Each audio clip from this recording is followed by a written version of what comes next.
का नाम है प्रोबेबिलिटी। प्रोबेबिलिटी होती क्या है, इसको हिंदी में कहते हैं संभावना। कोई भी कार्य है उसके होने की जो प्रोबेबिलिटी है, संभावना है, इसी को मैथमेटिकली कैलकुलेट किया जाता है। संभावना को भी मैथमेटिक्स से कैलकुलेट किया जाता है। काफी इंपॉर्टेंट चैप्टर है, इसमें से इजी क्वेश्चन बनेगा, लेकिन गलती नहीं करनी है। इंट्रोडक्शन पूरा आपने देख लेना है। सबसे पहला पॉइंट प्रोबेबिलिटी से रिलेटेड हमें दिया गया है, the chance of anything happen. कुछ भी होने की जो संभावना होती है, चांसेस होते हैं, उसको प्रोबेबिलिटी कहा जाता है। अच्छा सा एग्जांपल दे देता हूं, लाइक हमारा मैच है इंडिया का और पाकिस्तान का मैच है। हमारी इंडिया टीम के लिए हम कहते हैं कि भाई 100% चांस है इंडिया ही जीतेगी, या फिर कोई कहता है कि 70% चांस है इंडिया ही जीतेगी। तो जो ये चांस मैं आपको बता रहा हूं 70%, 100%, ये सारी चीजें क्या हैं, ये प्रोबेबिलिटी हैं। प्रोबेबिलिटी को परसेंटेज में भी लिखा जाता है। इसके बाद नेक्स्ट पॉइंट यहां पर दिया है, it is quantitative measure of likelihood of occurrence of an event. किसी भी इवेंट के अक्कर होने का, किसी भी इवेंट के होने का जो भी मेजर होता है, क्वांटिटेटिव मेजर, यानी कि उसको मैथमेटिकली मेजर किया जाता है, तो उसको प्रोबेबिलिटी कहा जाता है। दो लाइंस से हमने डेफिनेशन प्रोबेबिलिटी की समझ ली। अब प्रोबेबिलिटी जो है उसके कुछ यहां पर रूल्स होते हैं, कुछ यहां पर सिंबल्स होते हैं, उनको समझो। यहां पर दिया गया है प्रोबेबिलिटी ऑफ एन इवेंट। कोई भी इवेंट है, प्रोबेबिलिटी उसकी किस तरह से डिनोट की जाएगी, पीई से इसको डिनोट किया जाता है। पीई का मतलब होता है, पी से प्रोबेबिलिटी और ई से हमारा इवेंट होता है। इवेंट को हमेशा ब्रैकेट के अंदर लिखा जाता है। इसका एक सिंपल सा फॉर्मूला होता है, प्रोबेबिलिटी ऑफ एन इवेंट का फॉर्मूला होता है number of favourable outcomes upon में टोटल नंबर ऑफ आउटकम्स। एक बात हमेशा ध्यान में रखो, जो टोटल नंबर ऑफ आउटकम्स है ना, वो हमेशा डिनोमिनेटर में आपने रखने हैं, और जो फेवरेबल आउटकम्स होते हैं जिसके लिए हम प्रोबेबिलिटी फाइंड कर रहे हैं, उसकी वैल्यू हमें हमेशा न्यूमरेटर में रखनी है। अगर आप इस चीज को फॉलो कर लोगे तो प्रोबेबिलिटी आधी आपको समझ में आ चुकी है। चलो एग्जाम्पल लेकर समझा देता हूं। चलो एग्जाम्पल में यहां पर हमें क्या दिया गया है, अ bag contain 6 red 4 blue balls, 1 ball drawn at random, the probability that ball is blue is. देखो सबसे पहले क्या कैलकुलेट कर लेना है हमें कि टोटल बॉल्स कितनी है। टी से हम टोटल करेंगे, टी से टोटल बॉल्स, तो 6 रेड हैं, 4 ब्लू हैं, 6 प्लस 10, 6 प्लस 4 ये हो जाएगी हमारे पास टोटल 10 बॉल्स हो जाती हैं। ठीक है, 10 बॉल हमारे पास हैं। अब इन 10 बॉल्स में से रेड कितनी है, R4 रेड हमारा हो जाएगा। रेड बॉल कितनी है, 6 रेड बॉल्स हैं, तो जो भी डेटा है उसको लिख लेना है। 6 रेड बॉल्स हमारे पास यहां पर आ जाती हैं, R4 यहां पर रेड हो जाएगा। इसके बाद जो हमारी यहां पर ब्लू बॉल्स हैं वो कितनी हैं, तो वो हमारे पास यहां पर B4 ब्लू हो जाएगा हमारा।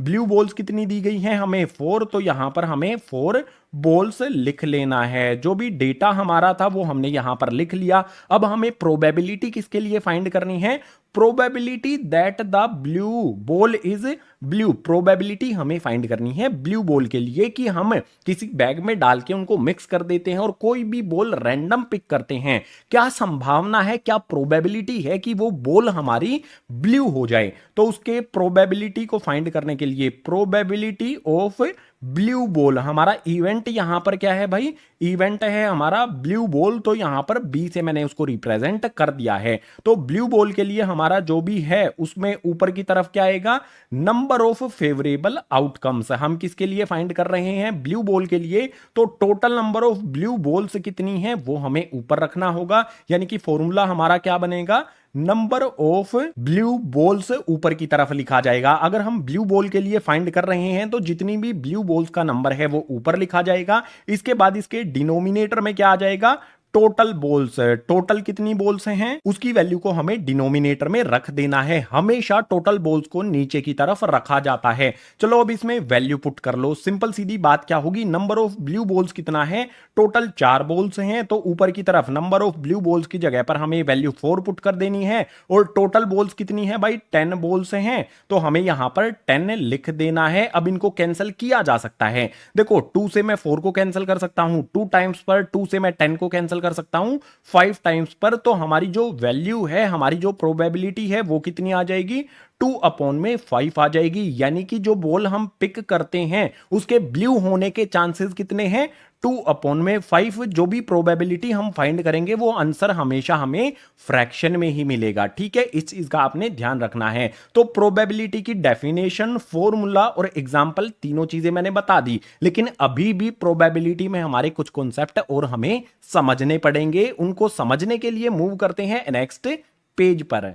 प्रोबेबिलिटी का बेसिक सा फॉर्मूला और एग्जांपल समझने के बाद अब बात करेंगे प्रोबेबिलिटी से रिलेटेड की पॉइंट्स की। अगर इन की पॉइंट्स को आपने इग्नोर कर दिया तो प्रोबेबिलिटी का क्वेश्चन डेफिनेटली आप गलत करने वाले हो। एक एक या दो दो नंबर के जो क्वेश्चंस होते हैं प्रोबेबिलिटी के फाइनल बोर्ड एग्जाम्स में, वो आपके गलत हो जाएंगे, इसीलिए इनको ध्यान से समझो। सबसे पहला पॉइंट हमें कहता है the probability of an event is always equal और ग्रेटर देन 0। जो भी प्रोबेबिलिटी होती है किसी भी इवेंट के होने की, वो हमेशा ग्रेटर देन 0 होती है, यानी कि 0 से बड़ी होती है। प्रोबेबिलिटी ऑफ एन इवेंट को हम कैसे लिखते हैं?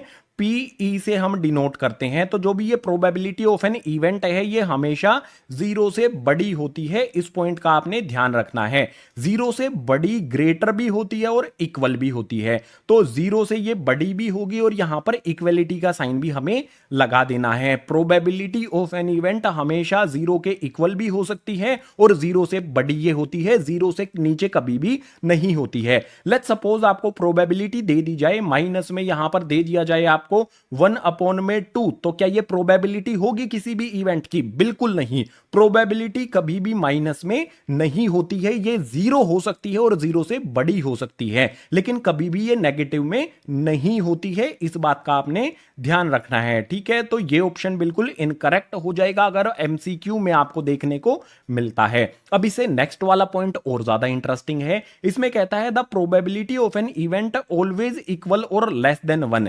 प्रोबेबिलिटी जो भी होगी किसी भी इवेंट की वो ऑलवेज इक्वल और लेस देन 1, यानी कि प्रोबेबिलिटी जो भी है ना वो इक्वल, मतलब इवेंट की, किसी भी इवेंट होने की प्रोबेबिलिटी 1 के इक्वल होगी और 1 से लेस होगी। 1 के इक्वल भी हो सकती है और 1 से छोटी भी हो सकती है। अब जो भी हमारा फर्स्ट और सेकंड पॉइंट है ना, इससे हम क्या कंक्लूजन निकालते हैं, इस चीज को समझो। जो भी हमारी प्रोबेबिलिटी है इवेंट होने की उसको हम लिखते हैं पी ई से, और ये probability of an event always greater than और इक्वल टू 0 होती है एंड ऑलवेज लेस देन और इक्वल टू 1 होती है। इन दोनों पॉइंट्स से हम ये कंक्लूजन निकाल सकते हैं कि प्रोबेबिलिटी 0 से लेके 1 तक होती है। वो 0 भी हो सकती है, 1 भी हो सकती है, या 0 और 1 के बीच में जो हमारे नंबर्स होते हैं उतनी हो सकती है। 0 से कम कभी भी नहीं होगी और 1 से ज्यादा कभी भी नहीं होगी। 0 से कम जैसे -1/2 आया, पॉसिबल नहीं है, प्रोबेबिलिटी हो सकती है। इसी तरह से कोई कह दे कोई इवेंट होने की प्रोबेबिलिटी 2 आपको दे रखी है, तो बिल्कुल पॉसिबल ही नहीं है भाई, 1 से ज्यादा कभी भी प्रोबेबिलिटी नहीं हो सकती है। तो इसको भी आपने क्रॉस कर देना है। इस तरह से प्रोबेबिलिटी कभी भी आएगी नहीं। 0 से लेके 1 हो सकती है जिसमें 0 और 1 इंक्लूड होंगे। ये कंक्लूजन काफी इंपॉर्टेंट है और यहां से हमेशा क्वेश्चन बना है एग्जाम में। आपके जो एग्जाम होंगे वहां पर भी जरूर देखने को मिलने वाला है। सो 2 पॉइंट आपको आई होप क्लियर हो गए होंगे। बहुत आसान तरीके से मैंने एग्जाम्पल भी दे दिया है इन दोनों पॉइंट्स के लिए। बात करेंगे अपने थर्ड पॉइंट की। इसमें है probability of an event is never negative. Probability जो होती है वो 0 से कम, यानी कि नेगेटिव कभी भी नहीं होती है। इस बात का भी आपने ध्यान रखना है। वैसे तो हम इसी पॉइंट से ये कंक्लूजन निकाल सकते हैं कि प्रोबेबिलिटी कभी भी माइनस में या फिर नेगेटिव नहीं होती है। इसी तरह से यहां पर दिया है इफ पीई इक्वल्स टू 0, यानी कि पीई का मतलब होगा probability of an event. Probability of an event अगर 0 हो जाए तो उसको क्या कहा जाता है? Then it is called an impossible event. आपसे क्वेश्चन ये पूछा जाएगा कि इम्पॉसिबल इवेंट किसको कहा जाता है, तो आपको आंसर कैसे करना है? Probability of an event equals to 0 होगा तो उसको हम इम्पॉसिबल इवेंट कहेंगे। बिल्कुल इसी तरह से अगर हमारी प्रोबेबिलिटी यहां पर दी हो इफ पीई इक्वल्स टू 1, यानी कि प्रोबेबिलिटी ऑफ एन इवेंट ये हमें 1 दी गई है, तो इस कंडीशन में क्या होगा? Then it is called sure event, तो उसको श्योर इवेंट कहा जाता है। यहां पर हमारा 0% चांस होता है इवेंट होने का और 1 में हमारा 100% चांस होता है इवेंट होने का। ध्यान रखने वाली बात क्या है? इम्पॉसिबल इवेंट किसको कहा जाएगा? जब प्रोबेबिलिटी ऑफ एन इवेंट 0 होगी और श्योर इवेंट उसको कहा जाएगा जब प्रोबेबिलिटी ऑफ एन इवेंट 1 के इक्वल होगी। ये दोनों पॉइंट आपको ध्यान रखने पड़ेंगे। इसके बाद हमारा एक क्वेश्चन इस तरह से भी बनता है इक्वली लाइकली आउटकम्स से। इक्वली लाइकली आउटकम्स क्या होते हैं, सबसे पहले ये समझो। देखो गाइज, इक्वली लाइकली आउटकम्स का मतलब होता है 50-50% चांस होना। लाइक कोई हमारी टीम है, कोई टीम हमारी ए है और कोई टीम हमारी बी है, इन दोनों का मैच है और दोनों टीम एक दूसरे के टक्कर की हैं, यानी कि दोनों पॉइंट्स में ऑलमोस्ट सेम सेम खिलाड़ी हैं। तो हमारा कौन सी टीम के जीतने के चांसेस ज्यादा होंगे, दोनों का 50-50% चांसेस होंगे। तो जहां पर आपको ऐसा लगे कि भाई 50% चांसेस ए इवेंट होने के हैं, 50% चांस बी इवेंट होने के हैं, तो उस तरह की जो प्रोबेबिलिटी होती है उसको इक्वली लाइकली आउटकम्स कहा जाता है। जब 50-50 आपको लगे कि भाई ये भी हो सकता है और ये भी हो सकता है, तो इक्वली लाइकली आउटकम्स उसको कहा जाता है। और कितना कितना हो सकता है कि भाई 50% चांसेस हैं ये भी हो सकता है और 50% चांसेस हैं ये भी हो सकता है, तो इक्वली लाइकली आउटकम्स उसको कहा जाएगा। इसका एक बेस्ट एग्जांपल दे दूं आपको। मेरे पास ये 1 रुपए का सिक्का है, अगर मैं इस सिक्के को टॉस करता हूं तो हेड आने के चांसेस कितने हैं और टेल आने के चांसेस कितने हैं, भाई मुझे नहीं पता है। 50-50 चांसेस हैं, हेड भी आ सकता है 50% और 50% चांस हैं टेल आने के। तो जहां पर 50-50% चांस हो जाएं तो उसे इक्वली लाइकली आउटकम कहा जाएगा। ये सिक्का उसका एक एग्जांपल मैंने आपको दे दिया है। की पॉइंट्स जो भी मैंने आपको बताए हैं इनको ध्यान में आपने जरूर रखना है। अब एक इंपॉर्टेंट कॉन्सेप्ट आता है क्लास 10th में प्रोबेबिलिटी का, जो इस चैप्टर को थोड़ा सा डिफिकल्ट बना देता है। उस कॉन्सेप्ट को समझने के लिए मूव करते हैं नेक्स्ट पेज पर। प्रोबेबिलिटी में एक टेढ़ा कॉन्सेप्ट भी आता है, इस टेढ़े कॉन्सेप्ट को आसानी से समझा देता हूं। टेढ़े कॉन्सेप्ट का नाम होगा कॉम्प्लीमेंट्री इवेंट। यहां पर ज्यादातर स्टूडेंट मिस्टेक करते हैं और यहां से हमेशा बोर्ड एग्जाम में क्वेश्चन बनता है। इस कॉन्सेप्ट को ध्यान से समझ लो, कोई भी क्वेश्चन गलत नहीं होगा आपका। कॉम्प्लीमेंट्री इवेंट का मतलब क्या होता है, if E is the event then not PE is called complementary event.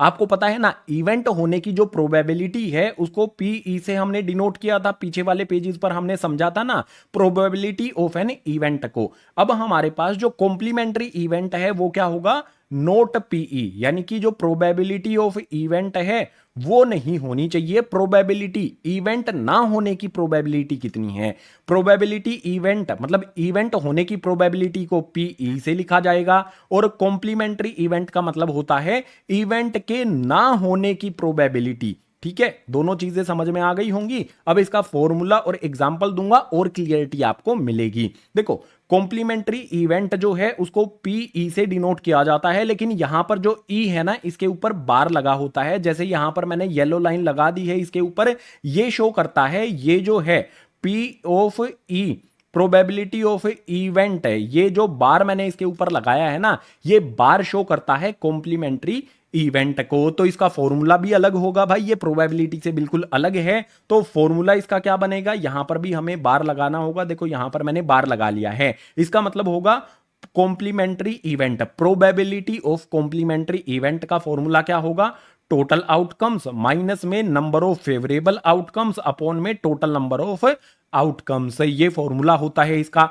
Total outcomes जो होते हैं उसमें से फेवरेबल आउटकम्स को हमें सब्ट्रैक्ट करना होता है और टोटल नंबर ऑफ आउटकम्स को हमें डिनोमिनेटर में रखना होता है। अब ये फॉर्मूला जो है, जो भी क्वेश्चन करोगे ना वो डायरेक्ट कभी मत करना, फॉर्मूले का यूज करना, क्योंकि क्वेश्चन अगर घुमा दिया गया ना तो डायरेक्ट करना जो आपका वो फेल हो जाएगा, तब आपको फॉर्मूले की याद आएगी। इसीलिए फॉर्मूला आपको पता होना चाहिए।